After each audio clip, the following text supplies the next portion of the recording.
everybody, welcome to Shyam's Storytime. Today's Vikramaditya story is titled Swayamprabha's Suitors. Are we ready to listen?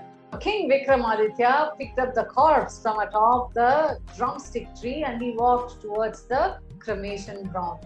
The Vetala once again told him a story and asked him to listen. The story went like this.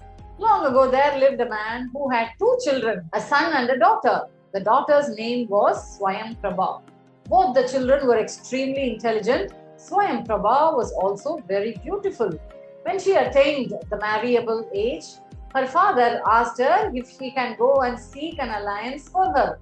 She said she was ready to marry somebody as long as her condition is met.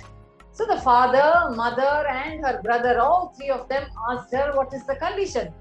Swayamprabha said that she would be ready to marry a person who is either a very wise person or a valiant hero. That means a very brave person or an expert in science. These are the three conditions that she laid out. Any one of the conditions should be met by this person, only then I will marry him, she said.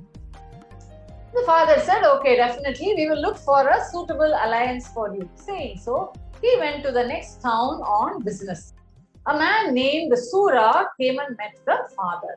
When he heard that he had a daughter of marriable age, Sura said that he would like to marry his daughter. Then the father told him, no, my daughter has laid a condition. She would marry somebody who is an expert in science or a valiant hero or a wise man.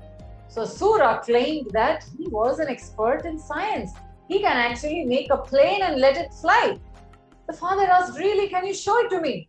In a few days, he constructed a huge plane and he took the father and came to his home in the same plane itself. The father immediately promised that he would get his daughter married to him. While this was happening, there was another person who approached Swayamprabha's mother. This boy's name was Shastri. He came and said that he would like to marry her daughter. The mother told him the condition. Then Shastri said that he was a valiant hero. He said he can fight a lion with his bare hands and he can even kill it. To prove his point, Shastri just did that. With his bare hands, he fought a lion and told the mother that he was a valiant hero. The mother immediately promised him that she would get her daughter married to him. While this was happening, another person by name Rishi approached the brother of Swayamprabha. And he told him he would like to marry his sister. The brother once again told him the same condition. She is ready to marry only somebody that is an expert in science or a valiant hero or a wise man. So this suitor, Rishi, told the brother that he was a very wise person. He claimed that he can read the past, present and the future of anybody. So the brother promised Rishi that definitely he would get his sister married to him. So in a few days' time, all the three suitors came to Swayamprabha's house. The mother, father and brother had promised each one of them that they would get Swayamprabha married to that person. Suddenly they realized that Swayamprabha had vanished magically. Nobody knew where she was. Everybody started to look for her. Then Rishi, the third suitor, using his powers, he found out that she had been taken by a fierce Rakshasa somewhere into the forest, 1,000 kilometers away. Now, the first suitor, who was a science expert, he immediately built a fast-moving plane and it had a lot of weapons. So all the three suitors, Shastri, Sura and Rishi, all three of them traveled to the forest. Once they went there, where exactly Swayamprabha was, the Rakshasa was sitting next to her. The second suitor, who claimed that he was a valiant hero, he fought with the Rakshasa and killed him. The three of them brought Swayamprabha back to the house.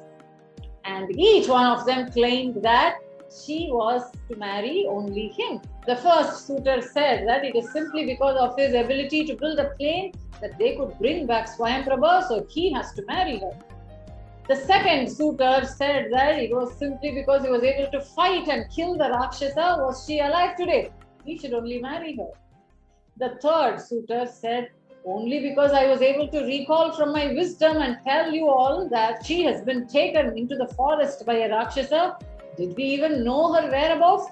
So I will only marry her. All the three of them said. Now, this was Vetala's question to King Vikramaditya. It asked him, who should Swayamprabha marry? Which suitor she must marry? Vikramaditya thought for a moment. If he opens his mouth and speaks, Vetala would fly back to the tree. But if he knew the answer to the question and kept quiet, his head would burst into a million pieces. Vikramaditya decided it is better to tell the answer. Vikramaditya immediately said that love or marriage belongs to valor. It is the duty of science and wisdom to serve valor. So only the second suitor should marry Swayamprabha, said King Vikramaditya. Vetala said, that is the right answer. But now I will fly back to my tree because you opened your mouth and uttered a word. Immediately, Vetal flew back to the tree. Vikramaditya, being a perseverant person, once again followed the Vetala to fetch him back. That's the end of today's story. Did you all like it? If you did, subscribe to my YouTube channel, Shyam's Storytime. Every Saturday at 9 o'clock Indian time, you have a new story of King Vikramaditya in English in your mobile phone. On Sundays, there is a story in Tamil for you. Watch, listen and enjoy all the stories. My name is Shyamala and I am a passionate storyteller. I will meet you in the next story. Bye-bye.